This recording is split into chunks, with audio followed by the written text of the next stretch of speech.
Hello students, हमारे channel में आपका बहुत बहुत स्वागत है। हम लोग इस वीडियो में क्लास 9 भौतिक विज्ञान गति के लेक्चर नंबर 5 की बात करेंगे। बाकी लेक्चर नंबर 4 लेक्चर की बात हमने पहले ही कर ली है, जिसमें पहले लेक्चर में हमने बात की है गति के प्रकार, दूरी और विस्थापन की। दूसरे लेक्चर में हम लोगों ने बात की है गति, वेग और चाल की। और तीसरे लेक्चर में हम लोगों ने त्वरण के बारे में बात किया है। और चौथे लेक्चर में हम लोग गति के समीकरण की बात की है। और गति के समीकरण का निगमन हम लोग अच्छे से किए हैं, ग्राफी विधि से भी और गणितीय विधि से भी। अब हम लोग क्या करेंगे इस 5वें लेक्चर में, जो कि लास्ट टॉपिक है आपके चैप्टर का, एक समान वृत्तीय गति के बारे में हम लोग पढ़ेंगे। तो चलिए, एक समान वृत्तीय गति क्या होता है वो समझिएगा। यदि कोई वस्तु वृत्तीय पथ में एक समान गति से विचरण करती है तो ऐसे गति को एक समान वृत्तीय गति कहा जाता है। यानी कि अगर कोई भी वस्तु क्या करेगा, एक वृत्तीय पथ में, ऐसे ये वृत्तीय पथ में क्या करेगा, अगर कोई वस्तु एक वृत्तीय पथ में कैसे गति करेगा, एक समान गति मतलब उसका चाल क्या रहेगा, समान रहेगा। जब कोई वस्तु कैसे वृत्तीय पथ में, देखिए जब कोई वस्तु क्या करेगा वृत्तीय पथ में, ये समझिए ना, जब कोई वस्तु ये देखिए वृत्तीय पथ में एक समान गति करेगा तो हम लोग उसको क्या कहेंगे, ऐसी गति को क्या कहेंगे, एक समान वृत्तीय गति। शर्त ये होना चाहिए वृत्तीय पथ पे गति करेगा और एक समान चाल से, ठीक है ना। अब जरा ध्यान समझिए, एक समान वृत्तीय गति में चाल में कोई बदलाव नहीं होता, परंतु वेग में लगातार बदलाव आता रहता है। ध्यान समझिएगा, इसके चाल में कोई बदलाव नहीं आएगा। ये जो वस्तु घूम रही है ना यहाँ पर, इसके चाल में कोई बदलाव नहीं आएगा, क्योंकि चाल जो होता है, चाल क्या है, एक आपका अदिश राशि है, यानी जिसमें केवल परिमाण से मतलब है, ठीक है ना। जो संख्यात्मक मान मिलता है आपको केवल उससे मतलब है, बाकी किस दिशा में है, कौन सा दिशा है, उससे चाल को कोई मतलब नहीं है। तो चाल एक क्या है, अदिश राशि है, ठीक है ना। तो इसका चाल क्या होगा, ये जो वस्तु है ये घूमी, यहाँ आई, तो इसका चाल क्या होगा, समान होगा, परंतु वेग क्या होगा, अलग अलग होगा। समझ में आएगा ना, वेग क्या होगा, अलग अलग होगा। क्यों होगा वेग अलग अलग, जरा देखो, यहाँ पे इस वस्तु की वेग की दिशा ये हो गई, यहाँ पे इस वस्तु की वेग की दिशा ये हो गई, यहाँ पे इस वस्तु की वेग की दिशा ये हो गई, यहाँ पे इस वस्तु की वेग की दिशा क्या हो गई, ये हो गई। एक बात बताइए, वस्तु के वेग का जो मान है वो तो नहीं बदल रहा है, वेग का मान नहीं बदल रहा है, लेकिन दिशा बदल रही है। जो संख्यात्मक मान है वेग का वो तो नहीं बदल रहा है, ठीक है ना, लेकिन दिशा क्या हो रही है, दिशा का लगातार बदल रही है। तो दिशा बदलने के कारण वेग में परिवर्तन आ रहा है। एक बात बताइए, अगर वेग में परिवर्तन आएगा तो वेग परिवर्तन की दर को क्या कहेंगे, त्वरण, है ना। वेग परिवर्तन की दर को क्या कहेंगे, त्वरण। यानी इसमें क्या है, त्वरण उत्पन्न हो रहा है, यानी त्वरण उत्पन्न हुआ है, यानी कि एक समान वृत्तीय गति में त्वरण होता है। बात क्लियर हो गई।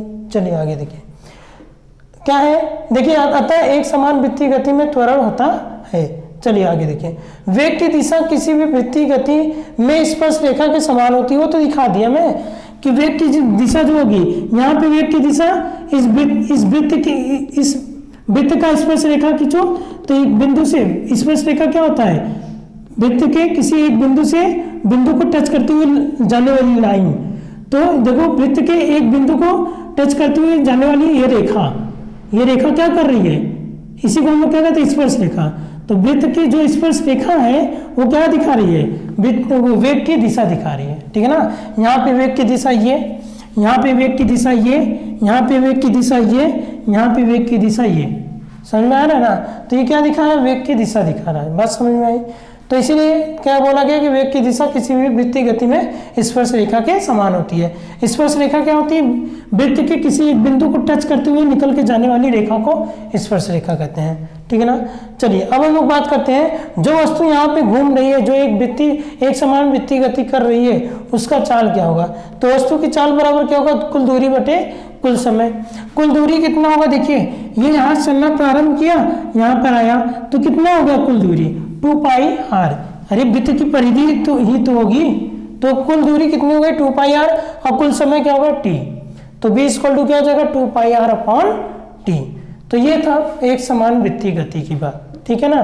चलिए अब हम लोग इस पर एक क्वेश्चन को सॉल्व कर लेते हैं, वो ध्यान दीजिएगा। एक कृत्रिम उपग्रह, जो कि आपका एनसीईआरटी का एक्सरसाइज का क्वेश्चन है, एक कृत्रिम उपग्रह 42,250 किलोमीटर त्रिज्या के वृत्ताकार कक्षा में घूम रहा है, ठीक है ना। तो त्रिज्या कितना दे रखा है, त्रिज्या दे रखा है